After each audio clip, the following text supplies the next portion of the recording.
Hello दोस्तों, आप सभी का स्वागत है इसके टेक्निकल क्लासेस में। तो चलिए दोस्तों, आज बात करेंगे इलेक्ट्रोमैग्नेट और इलेक्ट्रोमैग्नेट के सभी प्रकार के प्रश्न को देखते हुए आगे चलेंगे। तो आप लोग वीडियो में इन तक जरूर बने रहिएगा। साथ ही साथ अगर आप लोग यूपीपीसीएल टी2 का तैयारी कर रहे हैं और अभी तक इस चैनल को सब्सक्राइब नहीं किए हैं, तो आप लोग चैनल को जरूर सब्सक्राइब कर दीजिएगा। क्योंकि दोस्तों आप लोगों के लिए यानी कि नंबर में जो है यानी कि नंबर से यानी कि एग्जाम स्टार्ट होगा। ठीक है, सेकेंड वीक से जो है एग्जाम स्टार्ट होगा, तो उसके लिए आप लोग काफ़ी यानी कि अ, जितना ज़्यादा से ज़्यादा हो सके, ठीक है, पढ़ाई पे यानी कि टाइम आप लोग दीजिए। सिलेक्शन ज़रूर होगा यूपीपीसीएल टी2 में। तो चलिए आज का सबसे पहला प्रश्न से स्टार्ट करते हैं। सबसे पहला प्रश्न दिया हुआ है कि किसी चालक में जब चुंबकीय क्षेत्र में घुमाया जाता है, क्या है, किसी चालक को जब कोई चालक है और जब उसे यानी कि चुंबकीय क्षेत्र में घुमाया जाता है, समझिएगा यहाँ से ध्यान से। ठीक है, यहाँ इस साइड जो हो गया दोस्तों क्या है, तो इस साइड हो गया आपको यानी कि नॉर्थ पोल। ठीक है, और इस साइड यानी कि साउथ पोल हो गया। तो ये कोई चालक है, ठीक है। तो चुंबकीय क्षेत्र को जो अगर घुमाया जाएगा, ठीक है, यानी कि चालक को जब चुंबकीय क्षेत्र में घुमाया जाएगा, ये कोई एक चालक ले लेते हैं, ठीक है। अगर इसी प्रकार से अगर इसको यानी कि घुमाया जाएगा, तो इसमें जो होगा दोस्तों यानी कि वोल्टेज है ना, यानी कि वोल्टेज जो होगा, ठीक है, वो उत्पन्न होगा। क्या होगा, यानी कि वोल्टेज जो है वो उत्पन्न होगा। तो यानी कि किसी भी यानी कि चालक को जब चुंबकीय क्षेत्र में घुमाया जाता है, तो उसमें यानी कि वोल्टेज उत्पन्न होता है। ठीक है, ऑप्शन ए में कह रहा है कि ऊष्मा उत्पन्न होती है, तो ऊष्मा उत्पन्न नहीं होता है। ठीक है, तो यानी कि ऊष्मा से हम क्या जानते हैं कि अ, ये जानते हैं यानी कि आई स्क्वायर यानी कि आर टी जे होता है। क्या होता है, आई स्क्वायर आर टी जे होता है। इसको यानी कि ध्यान रखिएगा। ठीक है, अब यानी कि जो बी में दिया हुआ है वोल्टेज दिया हुआ है। ठीक है, तो यानी कि क्या होता है, जब कोई चालक को अगर घुमाया जाता है चुंबकीय क्षेत्र में तो वोल्टेज बनता है। तो करेक्ट आंसर जो होगा इसका ऑप्शन बी सही हो जाएगा। ठीक है, क्या सही हो जाएगा, बी सही हो जाएगा। अगला प्रश्न पे चलते हैं। आज का अगला प्रश्न दिया हुआ है, क्वेश्चंस में कह रहा है कि विद्युत चुंबक में जो है चुंबक की सामर्थ्य परिवर्तित की जा सकती है। ठीक है, चुंबक के सामर्थ्य को यानी कि कैसे परिवर्तित कर सकते हैं। ए में कह रहा है केवल करंट में परिवर्तन के द्वारा। तो करंट में परिवर्तन के द्वारा तो होगा ही, साथ ही साथ यानी कि जो वाइंडिंग होगा यानी कि टर्न की संख्या को भी अगर बदलेंगे तो यानी कि वो परिवर्तित हो जाएगा। बी में कह रहा है कि केवल वाइंडिंग के जो है टर्नों में परिवर्तन द्वारा। तो वाइंडिंग के टर्मिनल में भी यानी कि टर्न जो होगा उसमें भी अगर परिवर्तन करेंगे तो हो जाएगा। ठीक है, और डी में जो कह रहा है कि या तो करंट में परिवर्तन द्वारा या जो है वाइंडिंग में टर्न के द्वारा। ठीक है, तो ये तो बात तो सही है, या तो करंट को यानी कि क्या करना है, बढ़ा देना है या कमा देना है। जब कम करना है तो अब रही बात या टर्न की संख्या को अगर कम कर देना है, लेकिन यानी कि चेंज ऑफ यानी कि वोल्टेज ओनली फॉर, तो इससे कोई मतलब है नहीं, वोल्टेज का इसमें कोई रोल होता नहीं है भाई, है ना।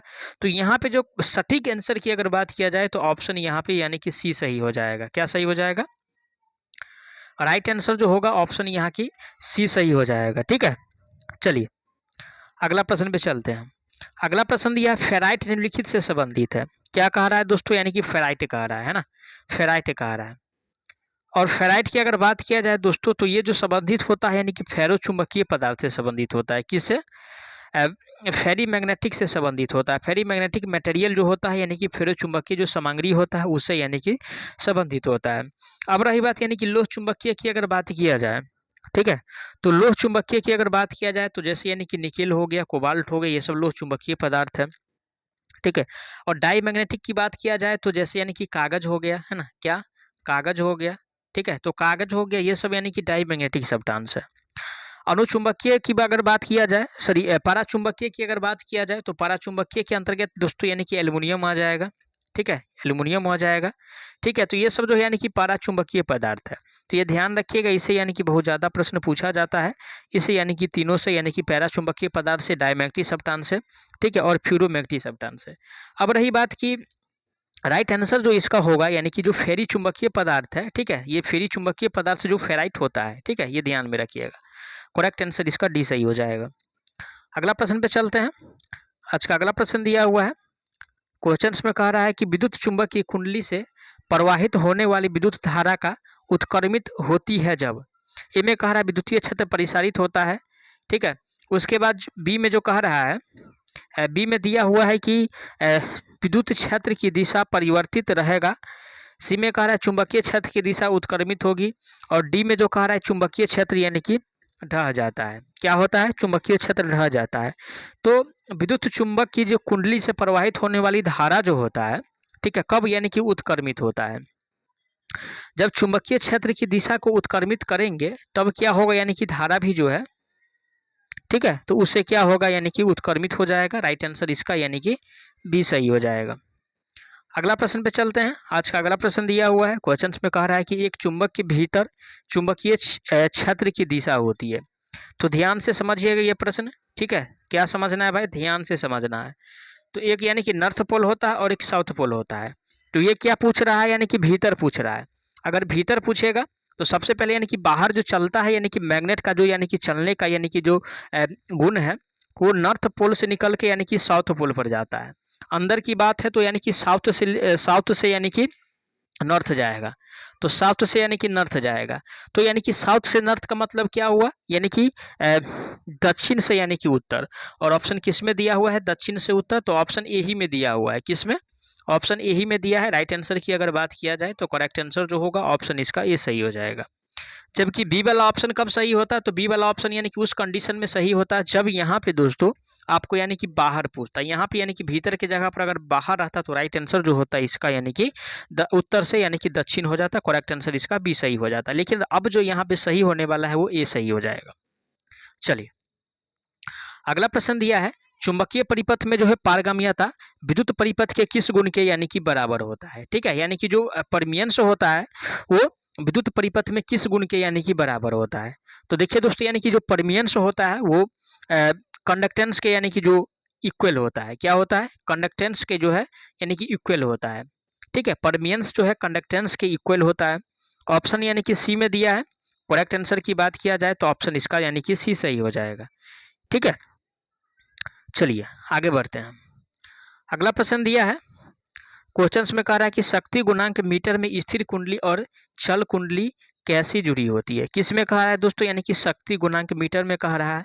ए में कह रहा है कि स्थिर कॉइल सप्लाई के अक्रॉस जुड़ी होती है। बी में कह रहा है स्थिर कॉइल सप्लाई के श्रेणी में जुड़ी होती है। सी में कह रहा है चल कॉइल सप्लाई के सीरीज में। तो चल कॉइल नहीं जुड़ा होता है भाई सीरीज में। ठीक है, उसके बाद कह रहा है प्रयुक्त तथा प्रतिरोध स्थिर कॉइल के सीरीज में जुड़ा हो, तो ऐसा भी नहीं होता है। ये जुड़ा जो होता है दोस्तों, ये स्थिर जो कॉइल होता है, ठीक है, यानी कि स्थिर जो कॉइल इसी में, जो बी में क्या कह रहा है स्थिर कॉइल के सीरीज में, तो इसमें भी ये ऐसे भी नहीं जुड़ा होता है। ये स्थिर कॉइल के अक्रॉस यानी कि जुड़ा होता है। ठीक है, यानी कि सप्लाई के जो है अक्रॉस यानी कि स्थिर कॉइल के यानी कि जुड़ा होता है। ऑप्शन किस में दिया हुआ है? ऑप्शन ए में है। करेक्ट आंसर की अगर बात किया जाए तो राइट आंसर ऑप्शन इसका ये सही हो जाएगा। अगला प्रश्न पे चलते हैं। अगला प्रश्न दिया हुआ है, क्वेश्चंस में कह रहा है, ध्यान से समझिएगा और इससे प्रश्न यानी कि बार बार पूछा जाता है और इस बार भी पूछने की संभावना है। कह रहा है फ्लेमिंग के बाएं हाथ का नियम प्रयुक्त करते समय निम्न में से कौन सही संकेत इंगित करता है? ठीक है, तो यानी कि फ्लेमिंग का यानी कि जो रूल होता है वो दो होता है। ठीक है, एक यानी कि राइट हैंड रूल होता है। ठीक है, यानी कि एक राइट हैंड रूल है और एक जो है दोस्तों यानी कि लेफ्ट हैंड रूल है। एक क्या है? राइट हैंड रूल है और एक जो है यानी कि लेफ्ट हैंड रूल है। तो दोनों में अंतर क्या है? ठीक है, तो दोनों में यानी कि सिर्फ इतना अंतर है कि जो यानी कि राइट हैंड रूल और यानी कि लेफ्ट हैंड रूल। ठीक है, तो राइट हैंड रूल और लेफ्ट हैंड रूल में सिर्फ एक ही यानी कि जो चेंजेस यानी कि देखने को मिलता है, यानी कि मध्यमा जो होता है उंगली, ठीक है, यानी कि मध्यमा जो उंगली होता है, ठीक है, यानी कि मध्यमा जो उंगली होता है, ठीक है, दोनों का बस इसी में यानी कि चेंज होता है। चेंज ये होता है कि मध्यमा दोस्तों यानी कि दाहिने हाथ में यानी कि ईएमएफ की दिशा बताता है। ठीक है, यानी कि ईएमएफ जो उत्पन्न होता है ये बताता है और बाएं हाथ में यानी कि धारा की दिशा बताता है। ठीक है, धारा की यानी कि क्या होता है भाई? यानी कि दिशा बताता है। ठीक है, बाद बाकी जो दो उंगली है दोनों में यानी कि सेम यानी कि वो यानी कि दर्शाता है। तो देखिए, अगर फ्लेमिंग के बाएं हाथ का नियम हो या दाएं हाथ का नियम हो, ठीक है, तो यानी कि यहाँ पे पूछ रहा है यानी कि बाएं हाथ का नियम। तो बाएं हाथ का नियम में यानी कि मोटा वाला जो होगा यानी कि अंगूठा जो होगा वो गति की दिशा बताता है। ठीक है, किसका दिशा बताता है भाई? तो गति का दिशा बताता है। तो देखिए सी में जो दिया हुआ है ऑप्शन पहले कह रहा है कि गति की दिशा। ठीक है, ठीक है भाई, अंगूठा। तर्जनी जो बता रहा है चुंबकीय क्षेत्र, तो दोनों में यानी कि चुंबकीय क्षेत्र की दिशा बताएगा तर्जनी। बस यानी कि कंडीशन यानी कि जो तीसरा में होता है वो मध्य वाला उंगली जो होता है। ठीक है, तो राइट हैंड रूल में ईएमएफ का यानी कि दिशा बताता है या ईएमएफ जो उत्पन्न करता है उसे यानी कि ये बताता है। और बायां हाथ में दोस्तों यानी कि मध्य उंगली जो है यानी कि धारा की दिशा बताता है। बस इतना ही फर्क है। अगर इतना याद कर लिए तो इससे जो प्रश्न बनेगा आप लोगों को एग्जाम में कोई दिक्कत होने वाला नहीं है, है ना। तो राइट आंसर जो होगा दोस्तों ऑप्शन इसका सी सही होने वाला है। कौन सा सही होगा? राइट आंसर जो होगा दोस्तों ऑप्शन इसका यानी कि सी सही होने वाला है, क्योंकि सी में जो दिया हुआ है अंगूठा गति की दिशा, तर्जनी चुंबकीय क्षेत्र की दिशा और मध्यमा यानी कि उंगली में धारा की दिशा बताता है। ठीक है, चलिए अगला प्रश्न पे चलते हैं। अगला प्रश्न है हिस्टेसिस चुंबकीय परिपथ में ऐसी परिघटना है जिसके द्वारा, ठीक है, तो हिस्टेसिस क्या परिघटना है भाई, है ना। तो देखिए हिस्टेसिस है ना, हिस्टेसिस, तो हिस्टेसिस की अगर बात किया जाए दोस्तों, तो हिस्टेसिस एक यानी कि परिघटना है जो बी और एच के बीच यानी कि खींचा जाता है, और बी और एच के बीच जब खींचा जाता है तो बी से दोस्तों यानी कि एच जो है, ठीक है, बी से जो है एच यानी कि पक्षगामी रह जाता है। क्या होता है? पक्षगामी रह जाता है। ध्यान रखिएगा, इससे भी काफी ज्यादा प्रश्न बनता है ना। तो बी से यानी कि एच जो है यानी कि पक्षगामी रह जाता है, ठीक है। और बी बराबर यानी कि ये जो फॉर्मूला होता है यानी कि 5/ये, इसको जरूर ध्यान में रखिएगा, इससे ज्यादा प्रश्न बनता है न्यूमेरिकल छोटा छोटा। ऑप्शन बी में दिया है ऐसा ऑप्शन, तो राइट आंसर की बात किया जाए तो ऑप्शन इसका बी सही हो जाएगा। चलिए अगला प्रश्न पे चलते हैं। अगला प्रश्न दिया हुआ है, क्वेश्चंस में कह रहा है कि फ्लेमिंग के दाएं हाथ के नियम के अनुसार अंगूठा डैश दर्शाता है। चाहे दाएं हाथ का नियम हो या बाएं हाथ का नियम हो, ठीक है, चाहे दाएं हाथ का नियम हो या यानी कि बाएं हाथ का नियम हो, ठीक है, दोनों में से अगर कोई नियम हो तो उसमें जो अंगूठा जो बताने वाला है दोस्तों, ठीक है, वो चालक की जो मौसम यानी कि जो स्पीड में जो घूमेगा, ठीक है, वो बताएगा, यानी कि गति की दिशा बताएगा। क्या बताएगा? गति की यानी कि दिशा बताएगा। चाहे हाथ दायां हो या हाथ बायां हो, उसे कोई मतलब है नहीं, अंगूठा की बात है, तो चालक की दिशा बताएगा, ठीक है, स्पीड बताएगा, मोशन बताएगा, है ना। ऑप्शन ए में कह रहा है कि फ्लक्स, तो फ्लक्स चुंबकीय फ्लक्स की दिशा तो ये नहीं बताता है। धारा प्रवाह की दिशा, तो धारा प्रवाह की दिशा की अगर बात किया जाए तो मध्यमा उंगली जो है वो बताता है।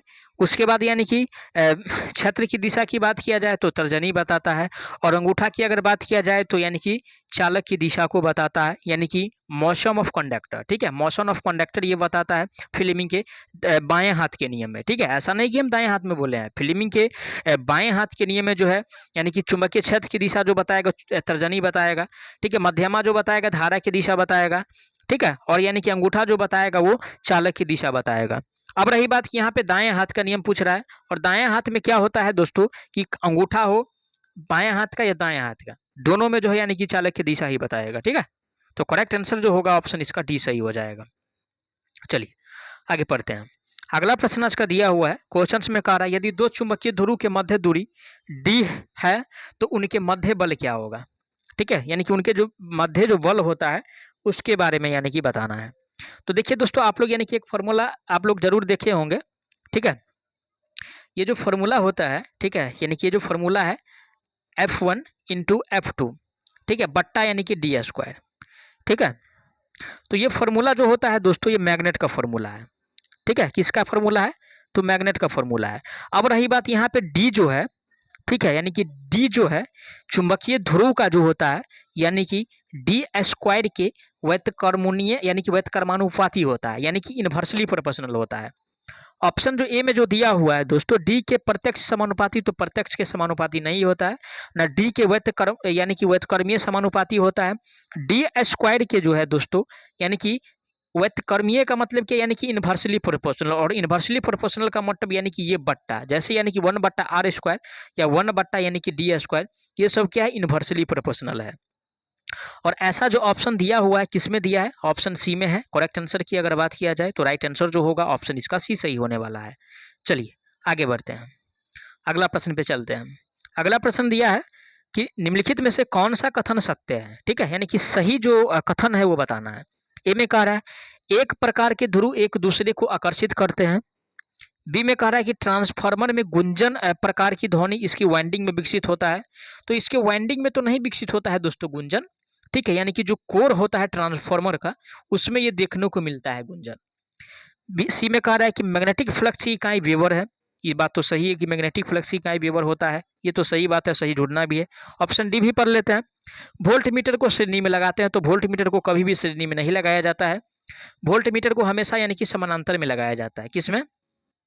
समानांतर में लगाया जाता है। पहला ऑप्शन जो कह रहा है कि यानी कि एक प्रकार के ध्रुव क्या करते हैं, एक दूसरे को यानी कि आकर्षित करते हैं, तो ऐसा दोस्तों कभी नहीं करते हैं।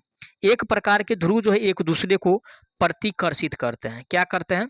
प्रतिकर्षित करते हैं, ठीक है, प्रतिकर्षित करते हैं। तो ये भी ऑप्शन यानी कि गलत हो गया, और यानी कि बी वाला ऑप्शन भी गलत हो गया, और डी वाला भी ऑप्शन गलत हो गया। मात्र एक ऑप्शन जो बच रहा है वो ऑप्शन है आपको यानी कि सी, क्योंकि मैग्नेटिक फ्लक्स का जो यूनिट होता है दोस्तों वो फ्लक्स इस वेबर होता है, ठीक है, क्या होता है, वेबर होता है। तो राइट आंसर जो होगा ऑप्शन इसका सी सही हो जाएगा।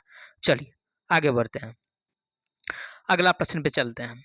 अगला प्रश्न दिया हुआ है कि नियम जो प्रेरित ईएमएफ और धारा संदेह उन्हें उत्पन्न करने वाले कारण का विरोध करता है वह निम्न कारण में से है, ठीक है, जिसे उत्पन्न किया, ठीक है, जिसे उत्पन्न किया, ठीक है, जिसे उत्पन्न किया, ठीक है, उसी का यानी कि विरोध, क्या, उसी का यानी कि विरोध, जिसे उत्पन्न किया उसी का विरोध।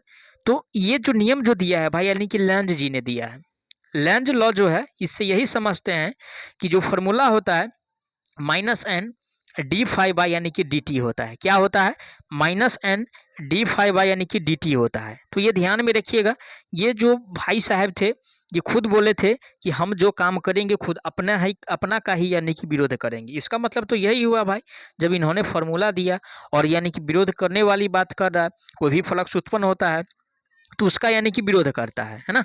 तो यहाँ पे जो राइट आंसर होगा ऑप्शन ए सही हो जाएगा। लेंज का नियम जो दिया था वो उत्पन्न करने वाले के यानी कि उत्पन्न करने वाले को यानी कि विरोध, यानी कि यही इसी का नियम है यानी कि लेंज का। अगला प्रश्न पे चलते हैं। आज का अगला प्रश्न जो दिया हुआ है क्वेश्चंस में कह रहा है कि निम्न में से कौन फ्लक्स की एक इकाई नहीं है। तो देखिए दोस्तों, अगर फ्लक्स की इकाई की अगर बात किया जाए, ठीक है, अगर फ्लक्स की इकाई की अगर बात किया जाए तो सबसे पहले यानी कि वेबर होता है, ठीक है, वेबर के बाद फ्लक्स घनत्व की अगर बात किया जाए तो टेस्ला भी होता है, तो फ्लक्स आ गया तो टेस्ला भी हो जाएगा, माफ कीजिएगा, फ्लक्स घनत्व का टेस्ला होता है, ठीक है, क्या होता है, फ्लक्स घनत्व का होता है, ठीक है, घनत्व का होता है टेस्ला या वेबर प्रति मीटर स्क्वायर, ठीक है, या वेबर प्रति मीटर स्क्वायर किसका, तो इसी का वेबर प्रति मीटर स्क्वायर का ही है या टेस्ला का, ये बात बराबर है, ठीक है। ये तो फ्लक्स घनत्व का होता है लेकिन इसमें यानी कि फ्लक्स का पूछ रहा है, तो फ्लक्स का एक वेबर होता है, ठीक है, और एक मैक्सवेल होता है। अब रही बात की यानी कि कहा जो क्वेश्चंस में जो पूछ रहा है वो कह रहा है कि नहीं वाला, और नहीं की अगर बात किया जाए तो टेस्ला जो है फ्लक्स घनत्व का इकाई है, फ्लक्स का इकाई नहीं है। तो राइट आंसर जो होगा ऑप्शन इसका बी सही हो जाएगा, ठीक है। चलिए आगे बढ़ते हैं। अगला प्रश्न दिया हुआ है क्वेश्चंस में कह रहा है कि सामग्री का वह गुण जो उसमें पैदा हुए चुंबकीय फ्लक्स का विरोध करता है, ठीक है, क्या कहलाता है। ए में कह रहा है रिलेक्टिविटी, तो रिलेक्टिविटी नहीं कहलाएगा। बी में कह रहा है मैग्नेटोमोटिव फोर्स, सी में कह रहा है परमियंस, और डी में जो कह रहा है यानी कि रिलेक्टेंस कह रहा है। तो जो उत्पन्न करता है उसी का जो विरोध करेगा दोस्तों, ठीक है, वो रिलेक्टेंस होता है, ठीक है, रिलेक्टेंस होता है। और वहीं पे अगर विद्युत सर्किट की अगर बात किया जाए तो वहाँ पे यानी कि रेसिस्टेंस हो जाएगा, ठीक है। तो यहाँ पे जो राइट आंसर होगा दोस्तों ऑप्शन यानी कि डी सही हो जाएगा। क्या सही हो जाएगा, डी सही हो जाएगा। अगला प्रश्न पे चलते हैं। अगला प्रश्न है लेंज का नियम निम्नलिखित किस संरक्षण पर कार्य करता है। किसका नियम है, तो लेंज लॉ, ठीक है, लेंज लॉ। और लेंज लॉ की अगर बात किया जाए दोस्तों तो ये जो वर्क करता है, ठीक है, वो ये जो यानी कि जो वर्क करता है दोस्तों यानी कि ऊर्जा संरक्षण पे कार्य करता है। किस पे, ऊर्जा संरक्षण पे कार्य करता है। कौन भाई, तो लेंज लॉ जो है ऊर्जा संरक्षण पे कार्य करता है। ऑप्शन किस में दिया है, ए में कार्य अवयव संरक्षण पे, तो अवयव संरक्षण पे यानी कि केसीएल कार्य करता है, ये भी ध्यान में रखिएगा। अगर केवीएल की अगर बात किया जाए तो ये वोल्ट यानी कि ऊर्जा संरक्षण पे काम करता है। और यानी कि लेंज का नियम भी है दोस्तों, ये भी यानी कि ऊर्जा संरक्षण पे कार्य करता है। तो करेक्ट आंसर की बात किया जाए तो ऑप्शन इसका सी सही हो जाएगा, क्योंकि सी में जो दिया हुआ है ऊर्जा दिया हुआ है। आगे बढ़ते हैं। अगला प्रश्न है फ्लेमिंग के वाम हस्त नियम के अनुसार जब तर्जनी उंगली फील्ड या फ्लक्स की दिशा की ओर इशारा करती है तब बीच की उंगली निम्नलिखित की ओर इशारा करेगा, ठीक है, यानी कि बीच का उंगली कह रहा वो भी फ्लेमिंग की यानी कि बाएं हाथ के नियम के अनुसार। और फ्लेमिंग के बाएं हाथ के नियम के अनुसार जो बीच वाला उंगली जो इशारा करता है वो यानी कि धारा की दिशा को यानी कि बताता है, ठीक है। ऑप्शन ए में दिया है धारा की दिशा। राइट आंसर की बात किया जाए तो ऑप्शन इसका ए सही हो जाएगा। मैं आशा करता हूँ आप लोग सारा प्रश्न को अच्छा से समझे होंगे। अगर कोई भी प्रश्न में किसी प्रकार का डाउट है तो प्लीज़ आप लोग उसके लिए कमेंट कीजिएगा, आपको जवाब बहुत जल्द मिलेगा। तो चलिए मिलते हैं एक नए सेशन में, तब तक के लिए जय हिंद।